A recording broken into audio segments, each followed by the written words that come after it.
Bonsoir chez vous en Afrique, en Asie, en Amérique, en Europe et partout dans le monde et bienvenue sur notre chaîne, votre chaîne en Afrique et en diaspora.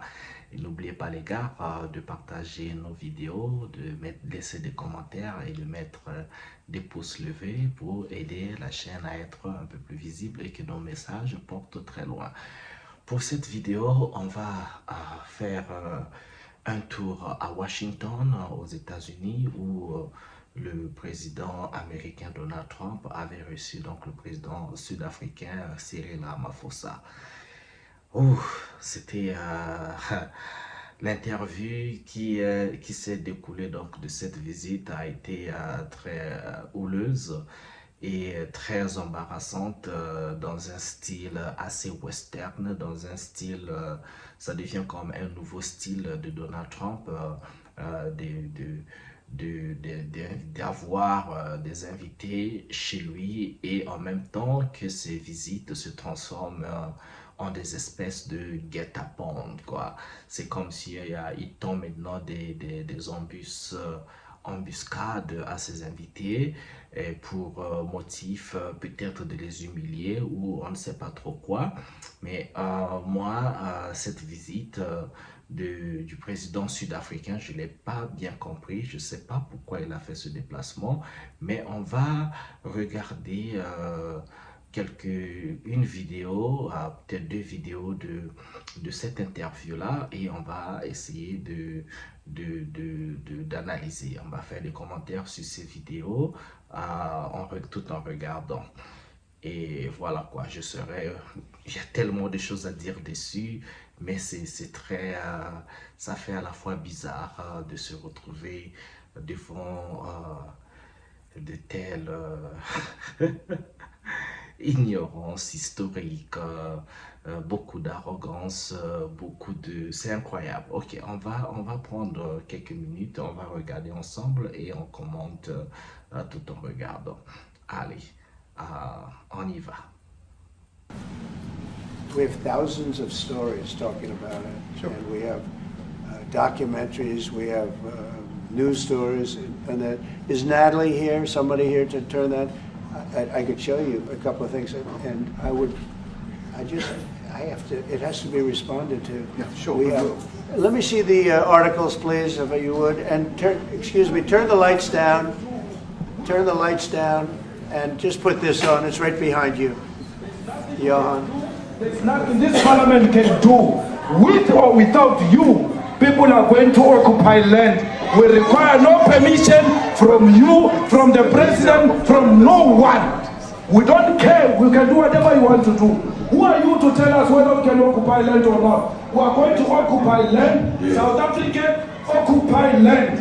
That's who we are. Whatever you want to do, we can withdraw my membership from this useless parliament. Yes, Honorable Member. Must never be scared to kill. A revolution demands that at some point there must be killing because the killing is part of a revolutionary act. Shoot to kill, Namaza, kill the poor, the farmer, kill the poor, the farmer, pa, pa, pa, pa, to kill, Namaza, kill the poor, the farmer, kill the poor, the farmer. The mayor of DA in PE is a white man. So these people, when you want to hit them, go after a white man. They feel a terrible pain because you have touched a white man. Not because Mashaba and Sodi will not be touched. They will be touched, don't worry. But we are starting with this whiteness. We are cutting the throat of whiteness. Shoot to kill, Namaza, kill the brewer, the farmer, kill the brewer, the farmer, pa, pa, pa. Shoot to kill, Namaza, kill the brewer, the farmer, kill the brewer. I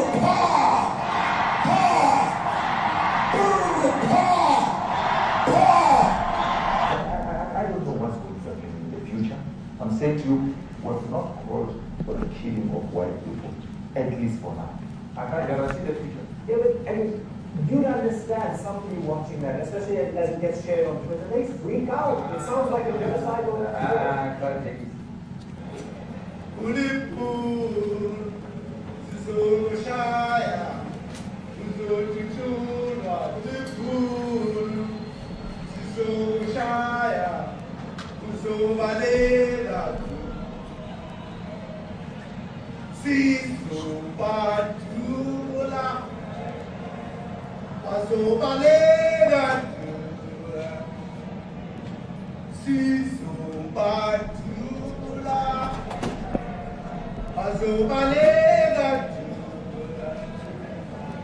Who will expropriate land without compensation, whether they like it or not. If they object, they can seek refuge in America.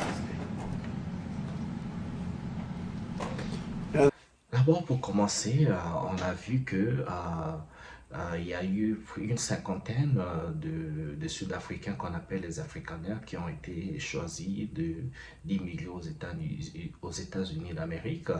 Et l'Afrique du Sud a été accusée de commettre un génocide. Donc, pour Donald Trump et son gouvernement, ils disent que les Sud-Africains noirs sont en train de tuer les fermiers afrikaners en Afrique du Sud. Ils sont en train de les persécuter.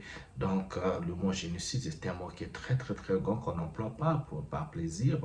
Donc, ils ont pensé qu'ils vont rapatrier ces fermiers sud-africains au niveau des États-Unis. Donc, il y avait une cinquantaine qui arrivent aux États-Unis. Et donc, c'est avec un coup d'expédition. Et on va donc leur loger, les nourrir, leur donner tous les avantages sociaux et expédier donc leur processus d'obtention de la nationalité américaine. Alors, le président sud-africain, Cyril Ramaphosa, a fait ce voyage. Je ne sais pas trop si c'est pour se justifier de toutes ces accusations. Je ne sais pas pourquoi, qu'est-ce qu'il a pris. Et donc, dans cette vidéo, vous voyez que Donald Trump est assis avec son invité et Donald Trump demande donc à ses aides de la Maison Blanche de jouer donc cette vidéo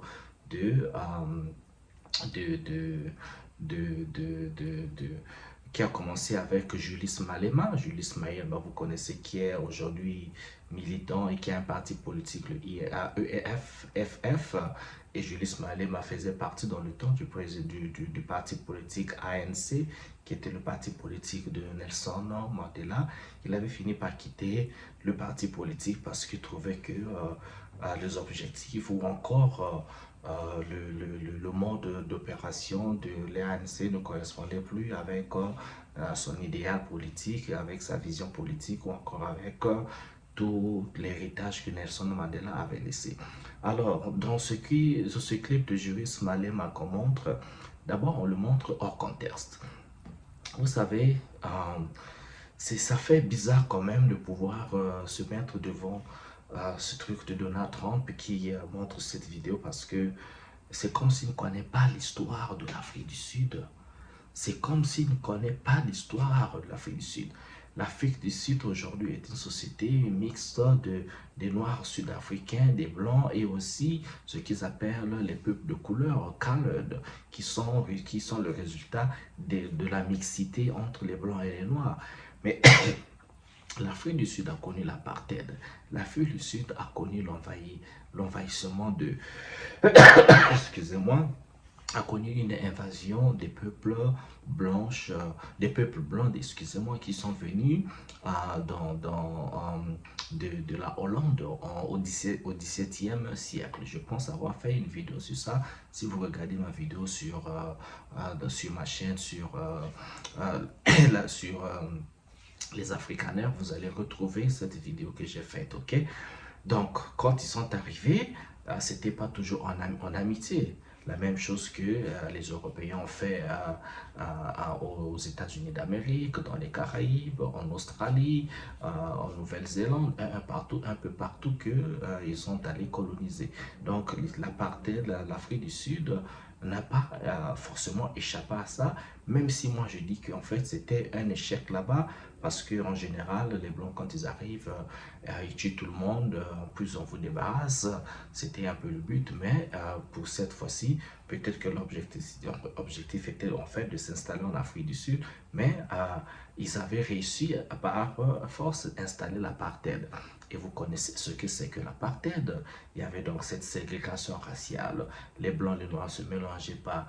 Les Blancs tenaient l'économie de l'Afrique du Sud. Et jusqu'à aujourd'hui, on vous parle de l'économie de l'Afrique du Sud est entre la minorité blanche et le plus grand nombre des terres de l'Afrique du Sud. 70% des terres de l'Afrique du Sud se trouvent entre les mains des Blancs sud-africains.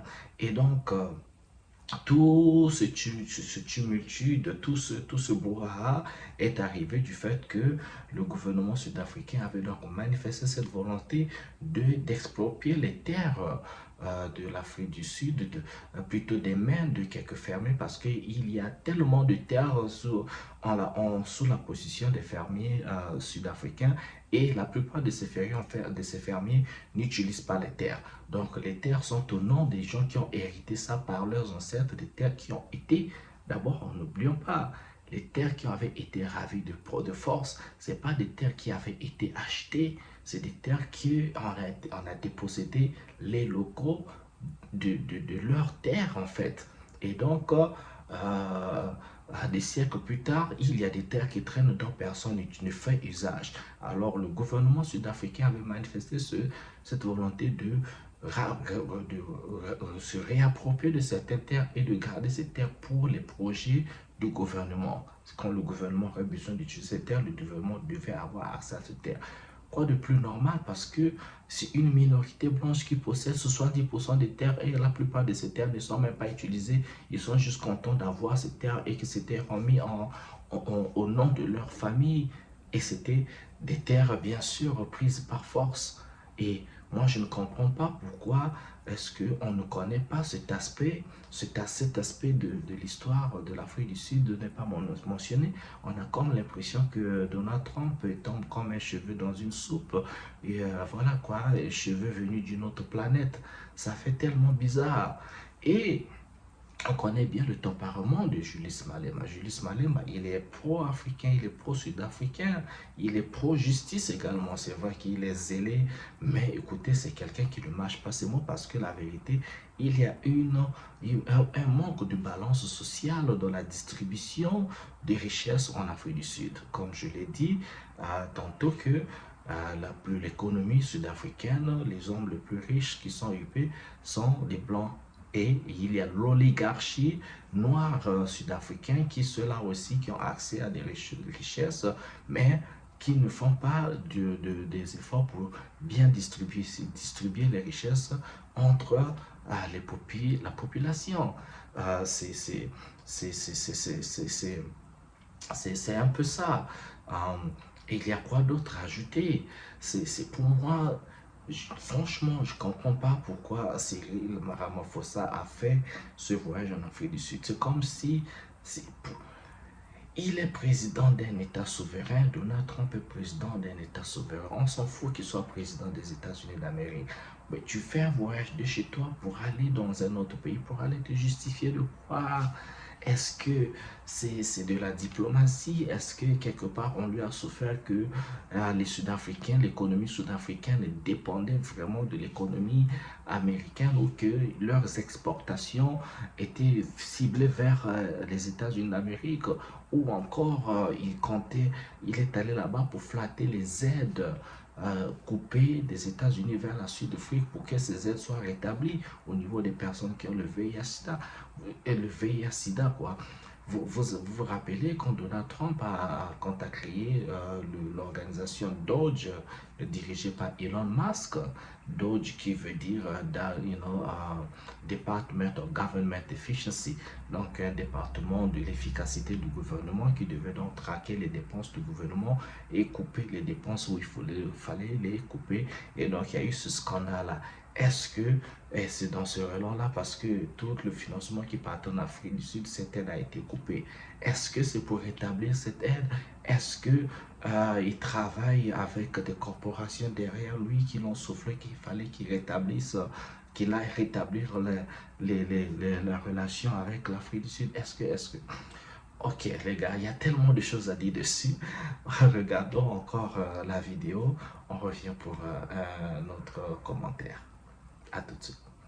This is very bad. These are burial sites right here. Burial sites. Over 1,000 of white farmers, and those cars are lined up to pay love on a Sunday morning.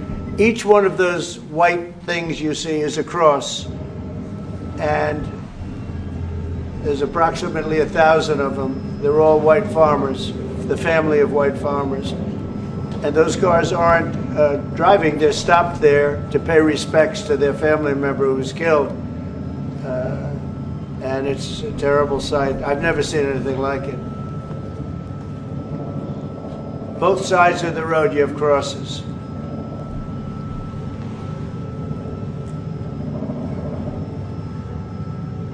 À la une, cette scène hallucinante à la Maison-Blanche lors de la conférence de presse de Donald Trump et Cyril Ramaphosa.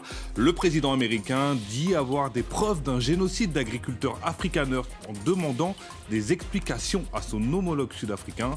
Pour en parler, nous serons avec Marianne Séverin, chercheur associée au LAM Les Afriques dans le monde et à Sciences Po Bordeaux. Donald Trump demande pourquoi est-ce que Cyril Ramaphosa n'arrête pas Julius Malema. Pourquoi? Moi, je trouve le culot de cette affaire, quoi. Cyril Ramaphosa se présente comme une victime qui se fait passer pour un coupable. Mais vous connaissez les atrocités de l'apartheid? Les Noirs étaient considérés moins que rien. Et même quand il parle de Donald Trump, quand il parle de pouvoir punir les gens en Afrique du Sud, mais vous ne connaissez pas l'histoire des États-Unis d'Amérique. N'y a-t-il pas eu l'apartheid aux États-Unis d'Amérique? La ségrégation raciale, ça vous dit rien. Martin Luther King, Malcolm X, plein de Noirs dans les ghettos formés aux États-Unis. La ségrégation qu'on appelle la ségrégation, les Noirs, il y avait... Les Noirs ne pouvaient pas fréquenter les mêmes écoles que les Blancs, ne pouvaient pas boire dans les mêmes fontaines que les Blancs, ne pouvaient pas se mettre sur les mêmes plages que les Blancs, ne pouvaient pas... Et même quand ils allaient rentrer dans une salle de cinéma, les Noirs avaient une entrée spéciale pour les Noirs. Il y avait Noirs et Blancs ne se mélangeaient pas. Dans les piscines publiques, il n'y avait pas pour... Les Noirs et les Blancs ne se mélangeaient pas. Dans les écoles, un peu partout, ça ne se mélangeait pas. Et dans les bus, les Noirs devaient se mettre derrière. Et si un Blanc arrivait, un Blanc avait besoin d'une place. Et même si vous étiez derrière, vous devez céder la place à ce Blanc. Vous ne connaissez pas l'histoire de Rosa Parks. Bien sûr que Rosa Parks est perçue comme la première femme qui a résisté, qui n'avait pas voulu céder sa place dans le bus à cet homme blanc. Mais avant elle, il y a eu plein de gens qui ont fait ça, plein de femmes qui ont fait ça. C'est vrai que dans l'histoire, il faut qu'un événement qui arrive avec une seule personne déclenche quelque chose. Mais c'est arrivé. Mais c'est terrible. Et même aujourd'hui où je vous parle aux États-Unis, mais vous n'entendez pas la brutalité des Blancs et surtout de la police blanche vers les Noirs. Mais le mouvement Black Lives Matter, c'est venu pourquoi? Parce que jusqu'à aujourd'hui, je vous parle, les Blancs qui tuent les Noirs n'importe comment. Vous ne vous rappelez pas l'expression Karen? Karen, c'est les femmes blanches qui montent souvent envers les Noirs, appellent la police et souvent se fait tuer ou se fait arrêter basé sur des mensonges. On ne se rappelle pas l'histoire de ce jeune garçon américain Emmett Till, qui était un garçon qui avait été tué par un mensonge d'une femme blanche qui disait, moi le gars l'a regardé et le gars il a été mutilé et on l'a noyé, on l'a attaché pour le faire noyer dans une rivière. Aimait-il? Vous rappelez pas de ça? Et cette femme, elle n'est pas morte, elle est vivante aujourd'hui. Et tout, c'est pour combien de policiers, combien de personnes, combien de femmes qui ont tué ou fait tuer les Noirs qui ne sont jamais été en prison. Et aujourd'hui, ils demandent à ce qu'on arrête Julie. Et alors, qu'est-ce qu'on fait du Ku Klux Klan? Il y a le Ku Klux Klan qui existe jusqu'à aujourd'hui, les Proud Boys. Il y a toute une organisation, des organisations des Blancs qui existent, qui sont racistes, qui sont pour la suprématie blanche, qui existent ici aux États-Unis. Et pourquoi lui, Donald Trump, ne va pas arrêter ces gens-là? Pourquoi Donald Trump, c'est que Julius Malema, la chanson qui dit Kill the power, oh massa, mais pendant l'apartheid, les Noirs devaient chanter pour avoir le courage de travailler. Parce qu'ils devaient quitter leur quartier, reculer pour aller travailler pour des Blancs. Mais avec toutes les injustices, la flagellation, ils devaient chanter. Il n'y avait pas seulement cette chanson-là qui était chantée pendant le mouvement de l'apartheid. Il y avait aussi les grands boots, vous vous rappelez, les travailleurs avec les boots qui faisaient la percussion avec les boots, passer des messages avec leurs bottes. J'ai dit boot en anglais, mais c'est en français boot, des bottes. Il y a eu, vous vous rappelez du film Sarafina, mais le film dit tout, il y a plein de choses. Donald Trump, il ne connaît pas cette histoire. Voilà pourquoi je me demande, mais pourquoi Cyril Ramaphosa est parti rendre visite à ce gars? Pourquoi il est allé là-bas aux États-Unis? Je ne comprends pas. Pourquoi pas Donald Trump fait le déplacement? Pourquoi d'abord il devait se justifier de quoi que ce soit? Quand on voit les atrocités qu'ont subi son peuple, comment il peut faire ça? Comment il peut s'accepter d'être humilié comme ça? Pourquoi il fait le voyage? C'est déjà toute une humiliation se déplacer. Et je dis ça pas avec émotion. À un moment donné, il faut savoir stand your ground. À un moment donné, il faut savoir dire non. À un moment donné, il faut savoir ne pas concilier. Mais ils sont trop arrogants, trop orgueilleux. C'est pas possible. Et dans cette, là où il monte là, il a monté des images, des gens qu'on a tués, des croix et tout ça. Mais attendez, si on peut faire la comparaison, combien de Noirs ont été tués en Afrique du Sud? Combien de Noirs ont été tués aux États-Unis d'Amérique, continuent d'être tués? Si on met tout ça sur la balance, vous verrez. On regarde encore un tout petit peu, il y aura un commentaire d'une professeur qui a fait la recherche, qui a fait Sciences Po et autres, puis on revient sur un autre commentaire. Allez, à tout de suite les gars. Je le disais en titre, on débute ce journal à Washington où depuis le retour de Donald Trump à la Maison-Blanche est visiblement devenu une scène de théâtre ce mercredi lors de l'entretien entre le président américain et son homologue sud-africain Cyril Ramaphosa. Des images censées montrer des agriculteurs blancs fuyant leurs terres et des expropriations forcées ont été diffusées juste avant que Donald Trump ne lui exige des explications. Si vous avez raté cette scène hallucinante, regardez. Il y a beaucoup de gens qui se sentent persécutés et qui déménagent aux États-Unis. Donc nous accueillons des gens si nous ressentons qu'ils sont persécutés ou s'il y a un génocide. En général, ce sont des fermiers blancs et ils fuient l'Afrique du Sud. Il faudra que le président Trump entende le récit des Sud-Africains. Je ne vais pas répéter ce que j'ai déjà dit. S'il y avait un génocide des Afrikaners, je peux vous garantir que ces messieurs qui m'accompagnent ne seraient pas présents aujourd'hui, y compris mon ministre de l'Agriculture. Voici des articles de ces derniers jours sur la mort de gens. La mort. La mort.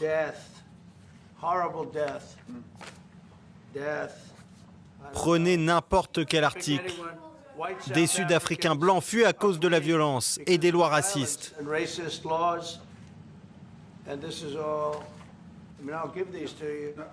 Vous me demandez quoi faire? Je ne sais pas quoi faire. Pour en parler, nous sommes en direct avec Marianne Séverin, chercheur associée au LAM, Les Afriques dans le monde et à Sciences Po Bordeaux. Bonsoir, merci d'avoir accepté notre invitation dans le Journal de l'Afrique de France 24. Je vous ai vu secouer votre tête lors du passage de cet extrait. Tout d'abord, j'aimerais avoir quelle a été votre réaction lorsque vous avez vu cet extrait hallucinant? Pour être franche, j'étais décontenancée et après très en colère parce que, en tant que chercheuse, je travaille depuis plus de 30 ans sur l'Afrique du Sud et voir un tel spectacle, c'est affligeant de la part d'un chef d'État. Et je précise un chef d'État occidental. On ne sait pas d'où sortent ses sources. Il n'a pas l'air de comprendre ce qu'est l'Afrique du Sud, il n'a pas l'air de comprendre que l'Afrique du Sud est un pays démocratique.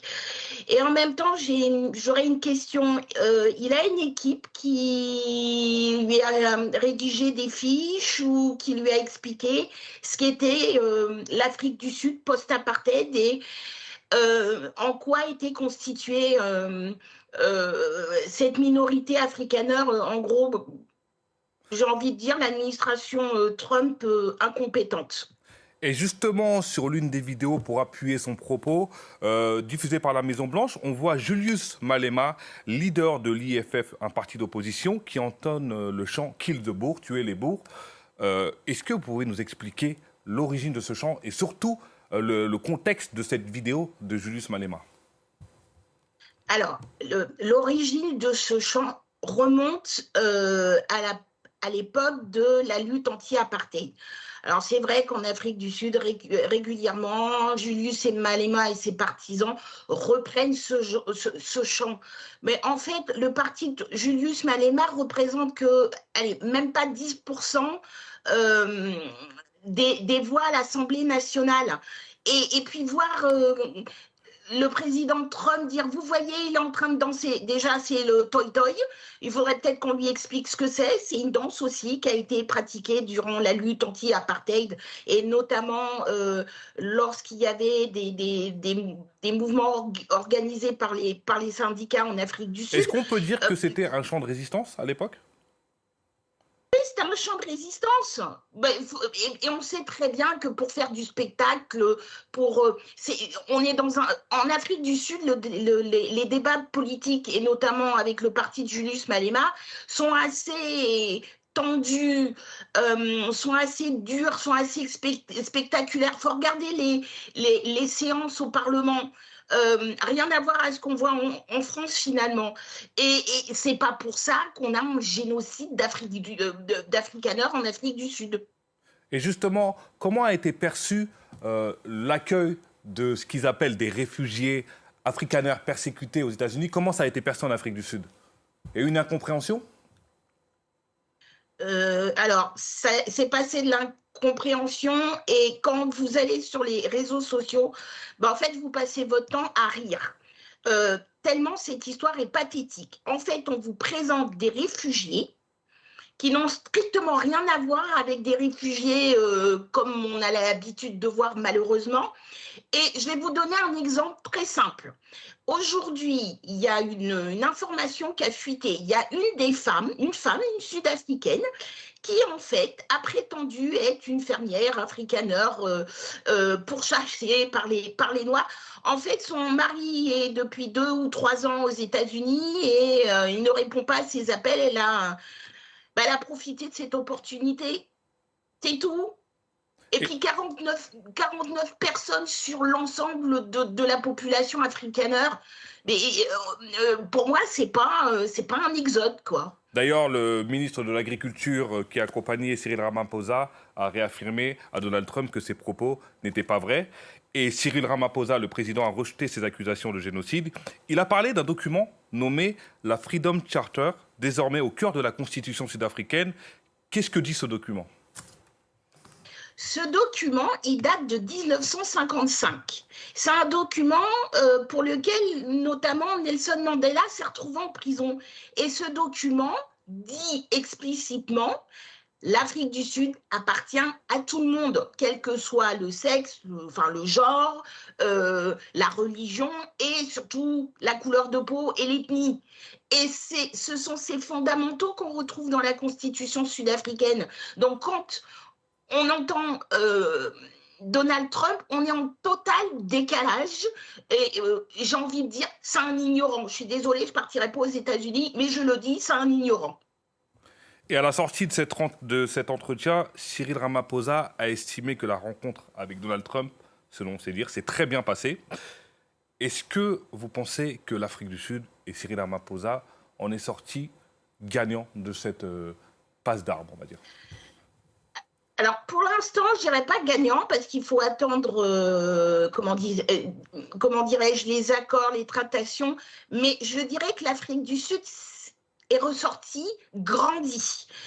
Parce que avant l'arrivée de Cyril Ramaphosa en Afrique du Sud, plein de commentateurs commençaient à dire oui, mais il faudra qu'il se comporte de telle ou telle façon. Comme d'habitude, on a sous-estimé Cyril Ramaphosa. Cyril Ramaphosa, c'est un négociateur. Il a toujours négocié pendant l'apartheid, durant la transition. C'est un businessman. Et puis, il a dû négocier avec celui qui l'a remplacé, qui s'appelle Jacob Zuma, qui était l'ancien président. Et en fait, c'est quelqu'un qui sait négocier, ça s'est vu. Il est dans le charme, il est dans la négociation, il a flatté Trump. Et vous avez remarqué, il a emmené 2 golfeurs. Donc, en fait, la personnalité de Trump a été parfaitement étudiée par les Sud-Africains. Ils ont été professionnels. Si donc vous dites qu'ils ont bien été préparés. Désolé de vous couper, donc vous dites qu'ils ont bien été préparés pour cet entretien. Ça n'a pas été une surprise pour eux de voir Donald Trump les attaquer sur cette question-là et avec ses arguments et cette mise en scène. Voilà, à part la vidéo, mais je pense que n'importe qui aurait été déstabilisé. Mais selon moi, si je devais mettre une note, je mettrais 20 à l'Afrique du Sud et un 0 pointé à l'administration Trump. On a bien compris, on vous a bien entendu. Merci beaucoup, Marianne Séverin. Je rappelle que vous êtes chercheur associé au LAM, les Afriques dans le monde, à Sciences Po et à Sciences Po Bordeaux. Merci d'avoir été notre invité dans le Journal de l'Afrique de France 24. Alors, Marianne Séverin, elle a encore fait un autre résumé de cette situation en Afrique du Sud et ce qu'il faut, dans ce rappel historique, et ce qu'il faut noter. Donc, moi, ça m'étonne. Vous savez, à quelque part, j'apprécie aussi ce comportement de Donald Trump depuis qu'il arrive au pouvoir, avec toute sa mégalomanie, dans toute sa puissance. Je me dis que c'est le moment, en fait, pour les Africains de faire de leur mieux, de se détacher de certaines coopérations. Et si on ne faisait pas les business avec les États-Unis? Et si on ne faisait pas les business avec les Européens? Parce que nous nous rendons compte qu'après la Deuxième Guerre mondiale, plein des institutions ont été créées, de l'ONU, de l'OTAN, de machin, comment on appelle, la Banque mondiale, le FMI, comment on appelle, l'Organisation mondiale de la santé, l'UNICEF. Au finish, aujourd'hui, on se rend compte que ces organisations sont devenues que des instruments de manipulation. Si vous dites oui, eh bien, ils sont sur vous, ils vous donnent ce que vous voulez. La minute vous dites non, vous protestez, vous n'êtes pas d'accord avec leur politique, leur façon de voir le monde, de viser ou de vous imposer certaines choses, et bien vous devenez le bouc émissaire, vous devenez la bête à tuer. C'est comme ça qu'ils se comportent. Si c'est le FMI, eh bien, on va vous plus couper on va plus vous donner les fonds. D'abord, c'est pas donné, ce sont des prêts et des prêts draconiens, parce que quand on vous prête cet argent avec ces gens-là, c'est avec des hauts taux d'intérêt, dont beaucoup de pays africains ne savent même pas comment se débarrasser de la dette, parce qu'ils passent le temps à payer de l'intérêt sans avoir arrivé à toucher à la dette. Et non seulement ça vient avec des conditions, les conditions qui n'aident pas les pays africains, mais qui aident au contraire les pays européens, les occidentaux, parce que jusqu'à aujourd'hui, malgré les aides, malgré tout ce qu'il y a, aucun pays africain n'est industrialisé. Alors comment ça arrive? Bien sûr que je ne vais pas tout blâmer sur les Occidentaux parce que nous avons nous aussi une réalité avec le leadership avec leur irresponsabilité, la corruption et tout ce qui va avec. Et d'ailleurs aussi un leadership qui pour la plupart des cas, quand ils tiennent au pouvoir, ils sont soutenus par ces mêmes pouvoirs. Je sais que c'est complexe, on n'est pas là pour analyser la complexité de la chose, mais c'est pour tout simplement dire que on doit faire des efforts de développer des relations économiques et financières entre les Africains, avoir des institutions africaines fortes, avoir de la monnaie dirigée par les banques, tenues, battues par les banques africaines. Comme ça, on ne se retrouve pas dans des situations où ces gens-là peuvent vous sanctionner parce que, eh bien, vous ne faites pas ceci ou cela de leur vouloir. Il ne faut pas. Aujourd'hui, l'Amérique s'utilise maintenant. En fait, c'est quand on parle, raison pour laquelle des gens comme Ibrahim Traoré, Abdourahmane Tiani ou bien Assimi Goïta parlent contre l'impérialisme. De raison pour laquelle Thomas Sankara ou nos martyrs ont parlé contre l'impérialisme, mais parce que c'est de l'impérialisme. Les États-Unis sont un pays indépendant, souverain. De quel droit ils se permettent de sanctionner d'autres pays souverains et indépendants? De quel droit? De quel droit? De quel droit?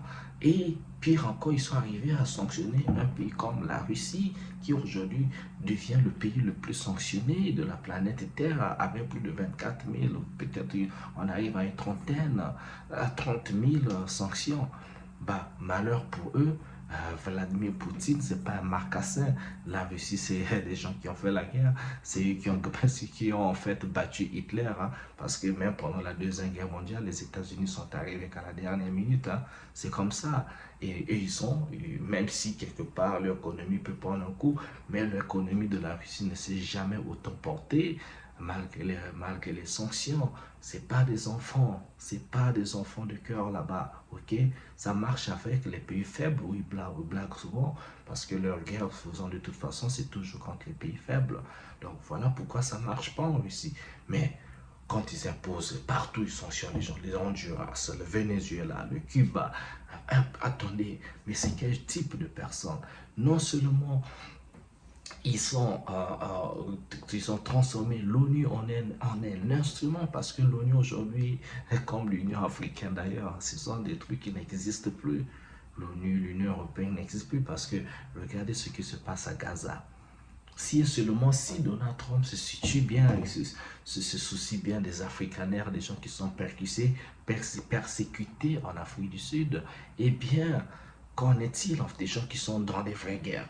Parce que quand on tarifie les gens là de réfugiés, d'accord, on veut bien, mais est-ce qu'il y a une guerre en Afrique du Sud?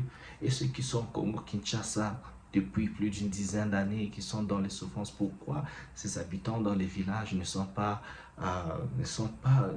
la faveur des Américains? Et le Soudan, et le Yémen, l'Afghanistan, et Myanmar, Burma, tout ce qui se passe là-bas, et Gaza, la Palestine. Pourquoi ils ne prennent pas les Palestiniens pour les emmener aux États-Unis par des percussions? Parce que le pays là, qu'on ne cite pas, dont on ne dit pas le nom, là, les intouchables, ça fait plus de 50 000 morts. Plus de 50 000 morts des gens, des habitants de Gaza. Alors, ils sont où alors? Vous voyez l'hypocrisie. Voilà pourquoi je ne comprends pas comment Cyril Ramaphosa se déplace pour aller rencontrer ce gars-là avec tout le gouvernement américain. Mais ignorant comme pas possible. Et ces gens, c'est des manipulateurs professionnels. Ils changent l'histoire, ils vous font raconter quoi? Ils prennent leurs médias qui sont des instruments, mais très dangereux. C'est des mercenaires en civil, des mercenaires appelés journalistes.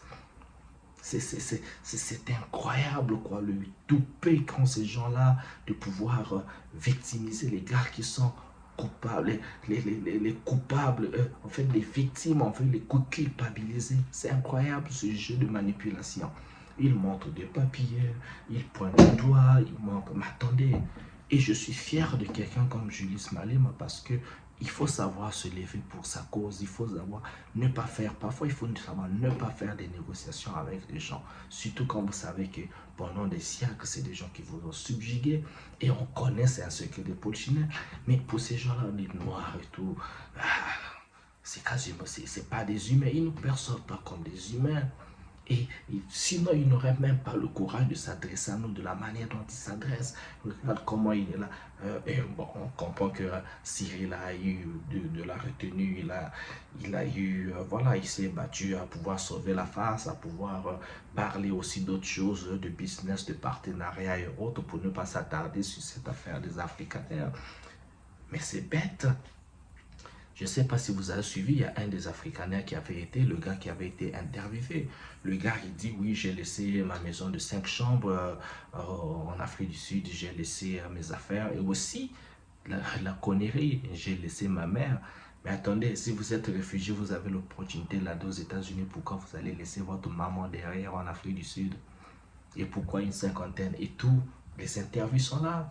On se demande même en fait si ces gars-là sont des vrais Afrikaners, est-ce qu'ils sont vraiment de l'Afrique du Sud ou c'est encore un coup de théâtre juste pour se venger du fait que l'Afrique du Sud avait accusé le pays-là, qu'on ne cite pas le nom, les intouchables, de commettre un génocide à Gaza. Peut-être à cause de ça, je ne sais pas. Voilà, moi je vais terminer ma vidéo pour dire les Africains doivent arrêter d'accepter le connerie. Notre force, c'est notre unité. Pour arrêter ces gens-là ne pensent qu'à une chose, les ressources, dominer sur tout le monde. Il n'y a rien d'autre. On a vu ça avec l'Ukraine. Lui, il arrive au pouvoir, il veut juste prendre les ressources, les matières rares de l'Ukraine. 50% des matières rares exploitées. Il n'y a que ça avec ces gars-là. Les Africains, on doit arrêter de rêver, on doit arrêter d'être naïf. C'est 400 ans, c'est 600 ans d'histoire avec ces gens-là. Ils ne pensent qu'à dominer. Ils ne vont vous aider réellement que quand ils ont assuré leur domination totale. Ils ne se mélangent pas. D'ailleurs, vous voyez quand ils sont chez nous, même la France. C'est la ségrégation. Ils ont une école française au Congo-Brazzaville. Il y a Saint-Exupéry, il y a Charlemagne. Leurs enfants ne vont même pas dans les écoles. Ils ne fréquentent pas les mêmes milieux que nous. Ils vivent dans la ségrégation même en Afrique. Ils ne s'emmerdent pas d'apprendre langue. Quand on va chez eux, ils nous demandent de nous intégrer. Ils ne s'intègrent jamais chez nous. Il faut que les Africains arrêtent. On doit bâtir une Afrique d'abord en comptant sur les Africains. L'Afrique est le seul continent qui n'a pas besoin de matières premières, de ressources naturelles venant d'un autre continent. Parce qu'il y a tout en Afrique. On doit arrêter avec. Voilà pourquoi les Africains m'énervent, les leaders africains m'énervent. On se concentre trop à vouloir plaire à tout le monde. On n'a pas besoin de plaire aux gens. Les panafricanistes doivent se lever, doivent, comme on dit en anglais, stand your ground. Vous devez garder, maintenir vos positions. Si on vous traite de radicaux et tout ça, on s'en fout, on devait se foutre parce que le Ku Klux Klan, comme j'ai dit au départ, existe. Les groupes de machins, de mafieux, ils existent.